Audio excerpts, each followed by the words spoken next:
अरे तो सरमाएदारों को तो बोल दिया कि वो तो राहुल गांधी बोल नहीं रहे, अडानी अंबानी अभी आपने सुना ना, बोल रहे हैं कि वो तो उनके पैसे खा लेते। मोदी जी ने अडानी अंबानी का बयान दिया, रोज कुछ न कुछ कहना है। मोदी जी ने जो एक जुमला बगाना है, जो जुमला बगा दिया, उसके कारण उसके प्रचार होता रहे, मोदी का नाम उछलता। आप पर हम आज बात कर रहे हैं ना, ये उसने जुमला बगा दिया इसलिए बात कर रहे हैं, नहीं तो नाम लेना बंद कर दिया था मोदी जी का। 400 पार वाला मुद्दा नहीं है, बिकाने धरातल पाना पड़ेगा मोदी जी को, लोगों के मुद्दे में बात करनी पड़ेगी। किसान पर बात करनी, किसान की आय दोगुनी करी थी, खर्चा दोगुना कर दिया, खाद का कट्टे का वजन घटा दिया, रेट बढ़ा दिया, जीएसटी लागू कर दिया, किसान के ऊपर किसान की आमदनी दोगुनी करी थी, दुगुनी खर्चा दोगुना कर दिया राजीव जी। अब जमींदार को जाके देखो क्या हाल हो गया। मैं भी जमींदार हूँ और जमींदार का बेटा हूँ, फौजी सिपाही का बेटा हूँ, लेकिन जो मोदी जी ने काम करने चाहिए थे गरीबों के, वो गरीब नहीं रहा मोदी जी। तो वो कह रहे हैं हम गरीबों को ही काम किया, हम शौचालय दिया, महिलाओं के लिए इतना काम किया, हम किसान सम्मान निधि दे रहे, सब बात उनके।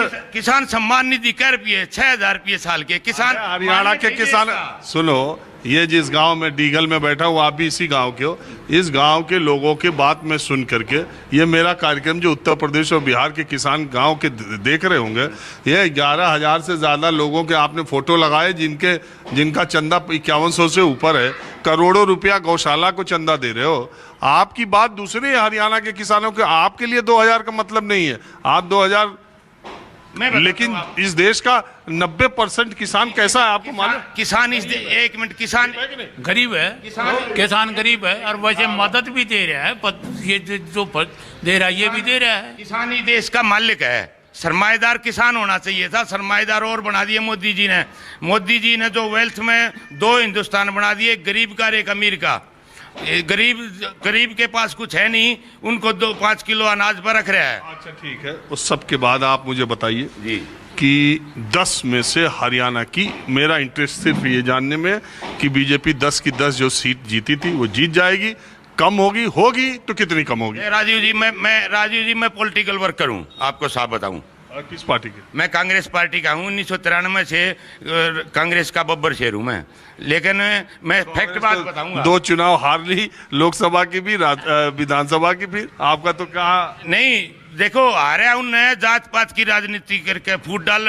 देखो ये काले अंग्रेज हैं बीजेपी वाले, ये फूट डालो राज करो पर बात करते हैं, जात ने जाते लड़ो। हमारे के जात भाई, हम सदिया तो यहाँ 36 जात इकट्ठी रहती आ रही हैं, और इन फूट डाल के और वोट बहका लिए, वो लेके अब नहीं होगा। सुन लो, अभी भी अगर आप पॉलिटिकल कार्यकर्ता हो कांग्रेस के, तो आप तो जानते हो कि 63% वोट अभी भी हरियाणा में गैर जाट का है। नहीं, अब वो लोग समझ गए ना, अब वोट पड़ेंगी महंगाई पे, बेरोजगारी पे। हरियाणा में सबसे बड़ी ज्यादा बेरोजगारी है, और डेवलपमेंट पे।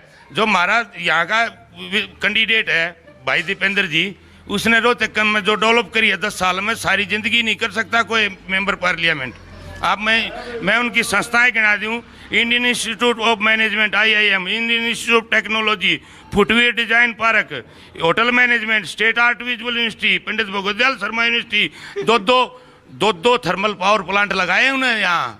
ये बात देखिए, जो काम होता है ये आप तो पूरा लेके चल रहे हैं, प्रचार करते हैं, लेकिन मैं ये मानता हूँ रोहतक का विकास भूपेंद्र हुड्डा के मुख्यमंत्री रहने के दौरान जितना काम हुआ, दीपेंद्र हुड्डा ने भी सांसद रहते जब उनकी सरकार थी तो उन्होंने काम कराया। मैं इससे इनकार नहीं कर रहा हूँ। तो आप भी चुनाव लड़े? नहीं, मैंने 2019 में इसका असेंबली का चुनाव लड़ा था, लेकिन मैं कांग्रेस में, मैं इतने साल से हूँ, बीच में मैं कांग्रेस में नहीं रहा, और अब फिर दोबारा कांग्रेस में हूँ। चुनाव लड़ा और आगे चुनाव फिर लड़ने की इच्छा है। कांग्रेस से हैं। मेरे आपके माध्यम, इसके माध्यम से, आपके माध्यम से एक ख्वाहिश रह रही है जिंदगी की, बस चुनाव लड़े ना लड़े, राहुल गांधी जी से मिलना है एक दिन, उसका बब्बर शेर हूँ। वो तो कहते हैं कार्यकर्ता से मिलते ही नहीं है। नहीं, कार्यकर्ता से मिलेंगे, आपके माध्यम से मेरी अपील है कि हमने बुलाएंगे आपके उससे। देखिए, हाँ तो बाबा आप बता दो, ये लोग झूठ बोल रहे हैं कि सच बोल रहा है? मुद्दा क्या हो रहा? मोदी को कोई हरा पाया इस बार? ये जनता के न्यूज कि भाई झूठ ज्यादा बोली। कौन? वही शुरू में इसने कहा भाई 15 लाख सबके खाते में आ जाएंगे। तो 15 लाख के बाद तो चुनाव हो लिया। वो तो 19 चुनाव के पहले बोला था। हाँ बोला था वो, उसके बाद भी देश ने- काम तो ना होया वो। हाँ भाई, हाँ तो हरियाणा में सीट कम हो नहीं? क्या बोला, क्षमता भी कम हो। नुके हरियाणा में सीट कितनी आऊंगी कांग्रेस की? बीजेपी की सारी ये सीट आऊंगी कांग्रेस की।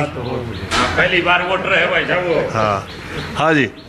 नया वोटर है। पर आप बताओ हरियाणा में युवाओं के, चलो आप ही के गांव के लोग से सब एक तरह के लोग मिल भी गए, तो आपको क्या लगता है, आप पहली बार वोट दोगे? जी जी, मैं 21 साल का हूँ अभी, और मैं पहली बार वोट दूंगा, और मैं बहुत खुश हूँ कि मेरी पहली वोट दीपेंद्र जी को जा रही है जी। मैं बहुत ज़्यादा खुश हूँ, बहुत बड़ा फ़ैन हूँ उनका। मतलब किताबों में आप पढ़ते हो, अपने फ़ैन देखते हो, ऑटोबायोग्राफी देखते हो, टीवी में देख लेते हो, लेकिन अपने फ़ैन को, मतलब किसी लीडर को आप ज़िंदगी में ऐसे रियल लाइफ सामने देखोगे तो उससे ज़्यादा प्रभावित होते हो। तो मैं बहुत ज़्यादा उनके काम को लेके प्रभावित हो रखा हूँ, और पहली वोट मेरी उनको ही जाएगी।